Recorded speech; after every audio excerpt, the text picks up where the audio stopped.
bersama Klavos Sukacita. Pada hari ini saya ingin membagi kebenaran firman Tuhan kepada Bapak Ibu saudara-saudara sekalian yang mendengar kebenaran firman Tuhan.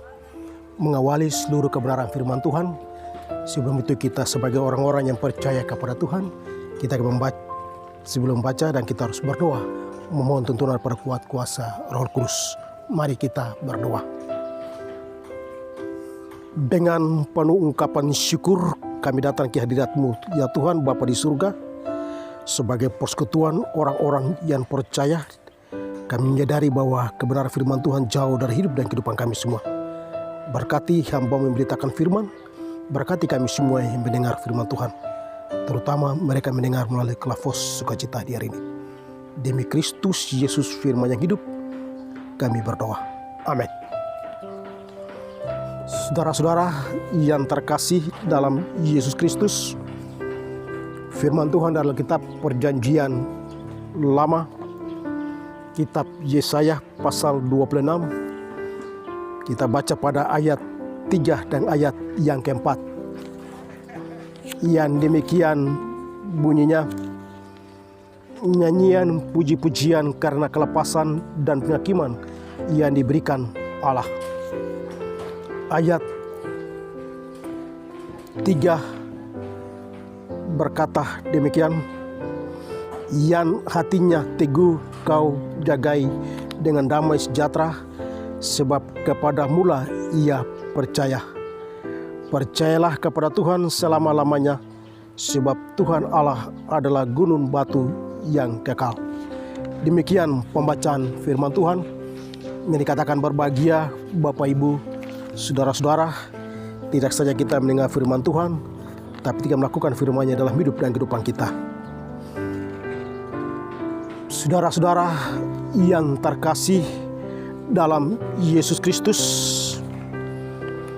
dari kebenaran firman Tuhan yang baru saja kita baca dan dengar dalam kitab Perjanjian Lama, kitab Yesaya pasal 26 ayat 3 hingga ayat yang keempat, dengan tema khotbah kepada kita di hari ini, percayalah maka kamu akan dijaganya. Saudara-saudara yang terkasih dalam Yesus Kristus, kalau kita simak ke belakang, dari latar belakang Yesaya yang dipanggil oleh Tuhan dalam hidup dan kehidupannya, tetapi juga dari latar belakang kehidupan umat Israel ketika Yesaya ada dalam situasi di tengah-tengah umatnya. Bagian firman Tuhan yang kita renungkan di saat hari ini, nyanyian puji-pujian karena kelepasan dan penghakiman yang diberikan Allah. Ada dua bagian besar dari firman Tuhan yang kita baru baca, Yesaya pasal 26 ayat 3 dan ayat yang keempat. Ada ungkapan syukur dan puji-pujian yang dinaikkan oleh umat Tuhan kepada Allah atas kasih dan anugerah yang Allah nyatakan bagi umat Israel ketika di masa mereka ada dalam situasi yaitu pembuangan, dan setelah itu mereka dipanggil oleh Allah kembali dalam bentuk kelepasan Allah kepada umatnya, sehingga mereka nyanyikan dan puji-pujian dalam hidup dan kehidupan mereka. Tetapi juga di sisi lain ada penghakiman yang Tuhan berikan kepada mereka agar mereka benar-benar bertobat dan sungguh mengaku di hadapan Allah bahwa mereka berbalik dalam hidup dan kehidupan mereka kepada Tuhan. Dari dua hal yang tadi, Tuhan memberikan penugasan dalam situasi umat Israel dipanggil pulang, tapi juga Allah melihat siapakah yang membawa bangsa ini kembali ke tanah yang telah dijanjikan itu, yaitu Yesaya yang pantas dipanggil kembali untuk membawa bangsa ini pulang supaya mereka percaya bahwa Tuhan tetap masih menyertai mereka. Ayat ketiga, yang hatinya teguh kau jagai dengan damai sejahtera, sebab kepada mula ia percaya. Saya percaya benar-benar Tuhan itu punya kuasa, sehingga Tuhan melimpahkan kuasanya dan kelepasan bagi umatnya, tapi sekaligus memberikan penghakiman kepada mereka. supaya mereka kembali dan bertobat dan mengaku dosa mereka di masa lalu lagi, dan mereka tetap ada menjadi orang-orang yang percaya. Yesaya mengingatkan umat Israel agar mereka harus kembali dan berdiri tegak dan teguh, supaya Tuhan menyertai mereka siang dan malam. Selain itu, Yesaya mengingatkan mereka untuk kembali. Ada proses penghakiman yang Tuhan berikan kepada mereka. Jika mereka harus kembali dalam bentuk nyanyian dan puji-pujian yang mereka naikkan, jika mereka merasa sukacita dan kebahagiaan yang Tuhan berikan kepadanya. Sehingga Yesaya mengingatkan umatnya kembali tetap ada dan percaya kepada Tuhan. Percayalah kepada Tuhan selama-lamanya, sebab Tuhan Allah adalah gunung batu yang kekal. Tuhan ada bersama-sama dengan mereka, dan Tuhan berpihak kepada mereka. Yesaya menugaskan Allah sebagai batu yang teguh, tetapi Tuhan tetap teguh bagi mereka, dan mereka harus kembali dan percaya bahwa Tuhan tetap ada bersama-sama dengan mereka. Saudara-saudara yang terkasih dalam Yesus Kristus, percayalah maka kamu akan dijaganya. Pasti Bapak Ibu saudara-saudara, kita harus percaya kepada Tuhan. Sebagaimana Israel harus menyadari dirinya mereka, dan mereka harus percaya kepada Tuhan supaya mereka dijagai oleh Allah, dan mereka harus berdoa dan beribadah dan memuji kebesaran. Yesaya mengingatkan kepada mereka harus kembali dengan hati yang teguh, dan mereka harus hidup damai dan sejahtera di antara mereka tanpa membedakan satu sama lain, sebab mereka adalah umat Tuhan. Pengalaman mereka di masa lalu mereka harus tinggalkan, dan mereka kembali, dan mereka menatap wajah Allah dalam hidup dan kehidupan mereka, dan mereka adalah bagian sebagai umat pilihan Allah. Bapak Ibu, saudara-saudara yang terkasih dalam Yesus Kristus, belajar dari pengalaman konteks firman Tuhan di hari ini dari kitab Yesaya pasal 26 ayat 3 dan ayat keempat.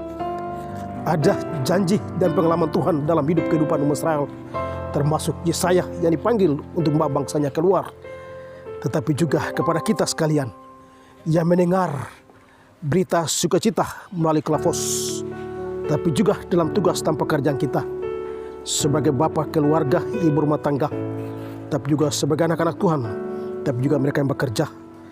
Kita tetap belajar dari pengalaman hidup dan kehidupan kita kepada Tuhan, supaya kita harus hidup untuk bernyanyi. Kita harus belajar untuk memahami orang lain. Kita harus belajar bahwa Tuhan telah memberikan kelepasan kepada kita, sebagaimana Tuhan memberikan kelepasan kepada umat Israel. Tapi juga kita ada dalam masa pertobatan dalam hidup dan kehidupan kita di zaman anugerah ini. Kita hidup untuk benar menjadi kuat dalam rangka keselamatan yang Tuhan nyatakan bagi kita. Dari firman Tuhan ada 3 hal penting yang perlu kita renungkan juga. Dari Yesaya menghadapi situasi umat Israel dipanggil oleh Tuhan, tapi juga kepada kita di akhir-akhir di tahun yang kita jalani.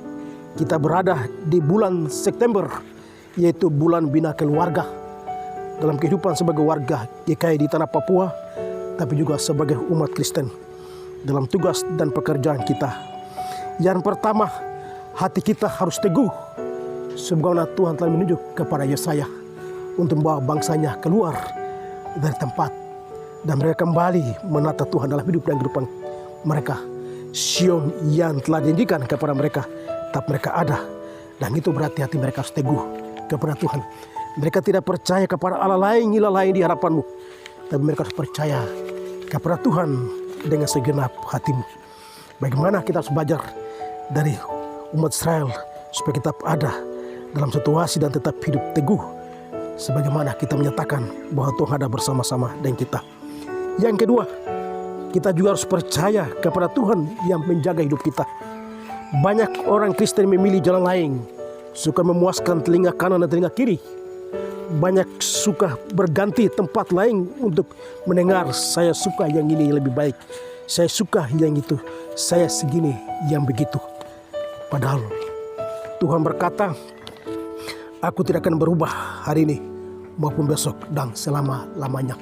Ibrani 13 ayat 8. Begitu pula kita sebagai orang Kristen, sebagai persekutuan umat Tuhan, kita harus betul-betul percaya kepada Tuhan, karena Tuhan menjaga hidup kita hari lepas hari, dan hidup kita hanya sementara dalam dunia ini. Ibarat kita adalah bahan dagangan yang sementara kita tahu kapan kita berakhir. Tapi Tuhan yang menjaga langkah hidup dan kehidupan kita. Dan yang ketiga, kita harus memiliki Tuhan. Bahwa Tuhan itu adalah satu-satunya dalam hidup dan kehidupan. Tuhan adalah kota benteng yang teguh. Oleh karena itu, saudara-saudara dan saya, Bapak Ibu, kita harus berdoa supaya kita tidak mudah jatuh, tapi kita memiliki Tuhan dalam hidup dan kehidupan kita. Apalagi kita menghadapi situasi pandemi virus corona di tahun-tahun ini, seringkali membuat rasa takut, hati kita cemas. Tapi kita harus takut kepada Tuhan supaya kita juga tetap mendapat kelepasan dari Tuhan. Kita juga dapat penghakiman dari Allah dalam hidup dan kehidupan kita. Dan kita harus menaikkan doa, tapi juga nyanyian dan puji-pujian dalam hidup dan kehidupan kita kepada Allah. Kita yakin dan percaya Tuhan senantiasa mendengar dikala anak-anak Tuhan juga menaikkan doa setiap waktu. Dikala kita juga bekerja sebagai pegawai, sebagai orang mencari pekerjaan, sebagai bapak iman dalam keluarga, sebagai ibu rumah tangga, kita harus bernyanyi dan puji-pujian. Kita harus berdoa supaya kita tetap berdiri kokoh dan teguh di hadapan Allah. Sebagaimana Tuhan memanggil Yesaya untuk membawa umatnya kembali, dan mereka tetap memandang diri mereka bahwa mereka adalah umat Allah yang sesungguhnya, dan mereka sekali lagi mohon ampun kepada Tuhan, dan mereka yakin dan percaya Tuhan ada bersama-sama dengan mereka. Bapak Ibu yang terkasih dalam Yesus Kristus, melalui kebenaran firman Tuhan di sore ini, di saat ini, kita yakin dan percaya Tuhan ada bersama-sama dengan kita semua. Dikala kita diminta kepada Tuhan untuk belajar mengenal diri kita sesungguhnya, dan kita percayalah, maka kita akan dijagai oleh Dia yang punya hidup dalam hidup dan kehidupan kita. Ternyatakan bahwa Tuhan tetap ada bersama-sama dengan kita dalam tugas dan pekerjaan kita. Tapi juga kita harus berdoa dalam bulan Bina Keluarga di bulan September, mulai sejak tanggal 1 hingga tanggal 30 September. Tapi juga kita harus berdoa kepada Tuhan dalam tugas dan pekerjaan kita, sehingga Tuhan memberkati kita atas apa yang kita lakukannya kepadanya. Firman Tuhan mengingatkan kepada kita supaya kita jangan takut, tapi tetap ada dalam seluruh hidup dan kehidupan kita. Dalam hidup dan kehidupan kita, ketiga Tuhan ada bersama-sama dengan kita. Amin. Mari kita bersatu di dalam doa. Kebenaran firman Tuhan kami telah dengar sesungguhnya dalam hidup dan kehidupan kita. Kami yakin dan percaya bahwa Tuhan telah memanggil kami semua. Tuhan telah menyiapkan kami sebagai warga umat-Mu, sebagai orang-orang yang percaya, sebagai anak-anak Tuhan. Dikala kami datang kepada-Mu ya Allah, kami harus berdiri teguh, tidak tapi kami akan percaya Tuhan tetap ada bersama-sama dengan kami. Berkati kami semua yang mendengar berita sukacita firman-Mu, ketika hamba memberitakan firman Allah. Berkati kami semua yang bagian di hari ini. Tuhan memberkati mereka dalam tugas dan pekerjaan mereka masing-masing. Tuhan memberkati. Kami ada di tempat ini, Tuhan berkati kami semua. Sekalipun dalam tugas dan kesibukan kerja kami tinggalkan, Tuhan berkati. Kami sebagai hamba-hamba-Mu, Tuhan berkati. Tapi juga sebagai mereka yang liputi berita, Tuhan memberkati mereka. Sebagai anak-anak Tuhan, Tuhan berkati. Dengarlah pergumulan doa yang kami naikkan siang dan malam, sebagai teman-teman hamba-Mu, sebagai warga gereja, sebagai persekutuan anak-anak Tuhan. Tuhan memberkati. Demi Kristus Yesus kami berdoa. Amin. Shalom. Tuhan memberkati kita semua.